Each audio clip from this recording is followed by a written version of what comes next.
Maharashtra today 24 news सत्य परिस्थितीचा सविस्तर आढावा। शिंदखेडा शहरात भगवान परशुराम जयंती उत्साहात संपन्न। शिंदखेडा शहरात भगवान परशुराम जयंती अतिशय उत्साही वातावरणात संपन्न झाले।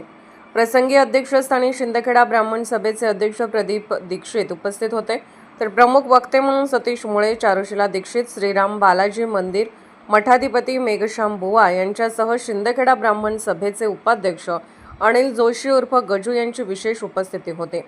प्रथम उपस्थित मान्यवरांच्या हस्ते भगवान परशुराम यांच्या प्रतिमेचे पुष्पहार अर्पण करून पूजन करण्यात आले व दीप प्रज्वलनाने कार्यक्रमाचा शुभारंभ करण्यात आला।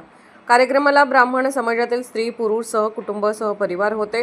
प्रसंगी सतीश मुळे यांनी भगवान परशुरामाच्या जन्माविषयी, कर्तव्याविषयी आपले मनोगत व्यक्त केले, तर सौ चारुशिला दीक्षित यांनीही परशुरामाचा जन्म, परशुरामाने केलेल्या कार्याचा संदर्भ तसेच ऐतिहासिक महत्त्व प्रसंगी उपस्थितांसमोर मांडले।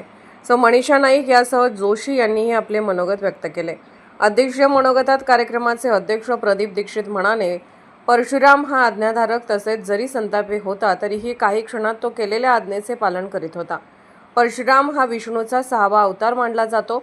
शस्त्र चालवणे, त्यातील ज्ञान करणे या संदर्भामध्ये अग्रेसर होते। भगवान परशुराम यांनी पुराण कथेमध्ये आपले स्थान प्रस्थापित केलेले आहे। भारतीय संस्कृती ही संस्काराने नटलेली संस्कृती आहे। प्रत्येक ब्राह्मण कुटुंबातील सदस्यांनी आपल्या घरी भगवान परशुरामाची प्रतिमा लावून त्याचे पूजन करणे महत्त्वाचे आहे।